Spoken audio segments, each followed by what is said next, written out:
este video explicaremos qué es el neoliberalismo, cuáles son sus características y qué consecuencias tuvo en el mundo.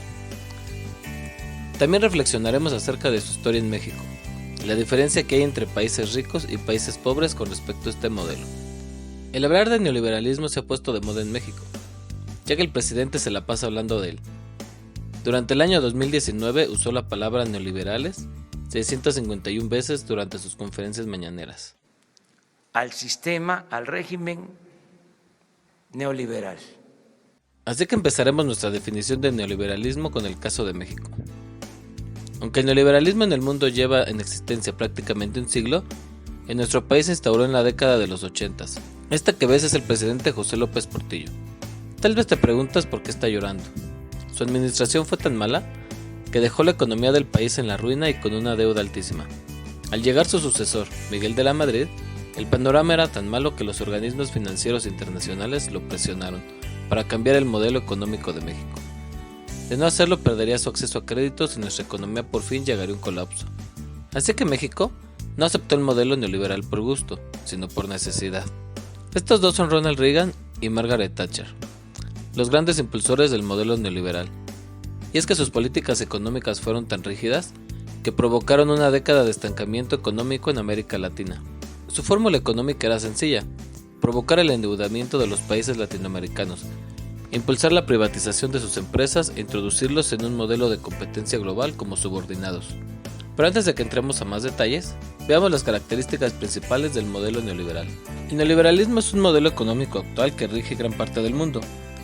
Su objetivo es el crecimiento acelerado de la economía.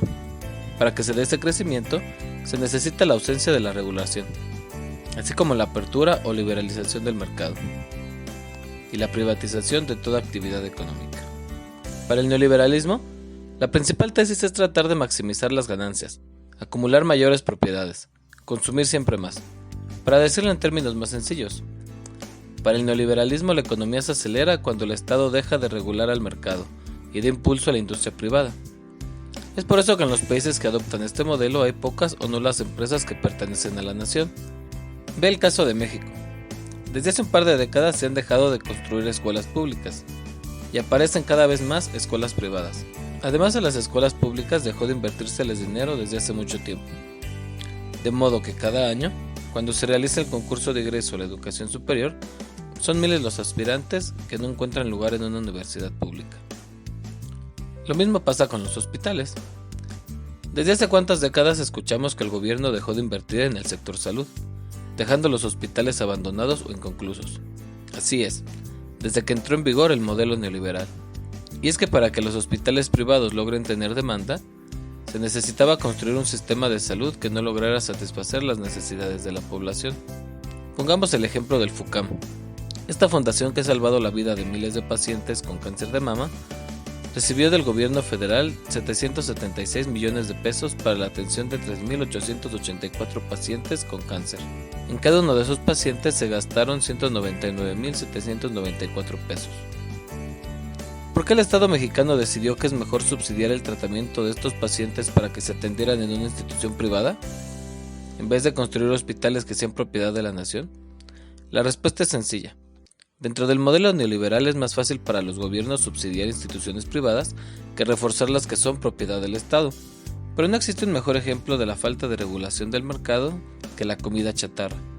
El Estado mexicano lleva décadas dejando que la industria alimenticia venda alimentos sin ningún valor nutricional, los cuales han sido distribuidos sin ninguna regulación e incluso se presentan como buenas opciones de alimentación por medio de propagandas engañosas. ¿Cómo podemos explicar que el Estado mexicano no regule la venta de estos productos? La respuesta es sencilla. Dentro del neoliberalismo el Estado abandona todo papel de protector de la población. Ahora es el que pone las condiciones óptimas para que las empresas generen ganancias.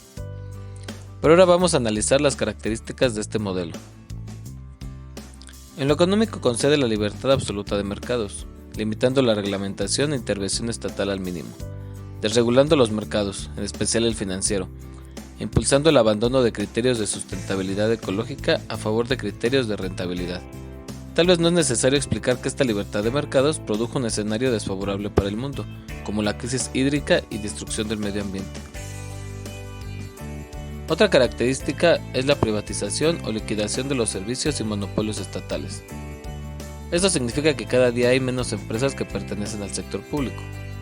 La reducción de inversiones sociales en sectores como salud y educación.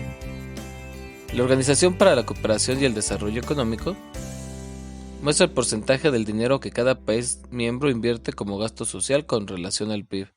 En otras palabras, ¿cuánto invierte el gobierno de cada país en el bienestar de las personas con relación al dinero del que dispone? ¿En qué lugar crees que se encuentra México? Vamos a ver esta información. ¿Te sorprende que seamos el país que menos dedica dinero en el bienestar de sus ciudadanos? A mí no. Así que, con recordar este simple dato, puedes dar respuesta a la mayoría de las preguntas que te hagan sobre nuestro país. ¿Por qué en México hay tanta delincuencia? Porque el gobierno no invierte en el bienestar de las personas. ¿Por qué ha aumentado tanto el narcotráfico en México? Porque el gobierno no invierte en el bienestar de las personas. ¿Por qué hay tantas muertes por cáncer o diabetes en México? Porque el gobierno no invierte en el bienestar de las personas. Junto con la carencia en el gasto social, se creó una contrarreforma fiscal, aumentando los impuestos indirectos, principalmente sobre el consumo, y disminuyendo los directos, sobre los ingresos altos. Promoción de políticas fiscales atractivas para el capital financiero internacional especulativo. Con esto podemos entender que un país como el nuestro va a tratar de atraer la inversión extranjera a toda costa, aunque eso signifique comprometer el ecosistema o poner en riesgo a la población, o crear una política fiscal en la que esas empresas dejan de pagar los impuestos que pagarían en otros países. Otra característica es la promoción del comercio orientado hacia las exportaciones, ya que es indispensable para este modelo económico eliminar barreras que impidan el libre comercio entre distintos países.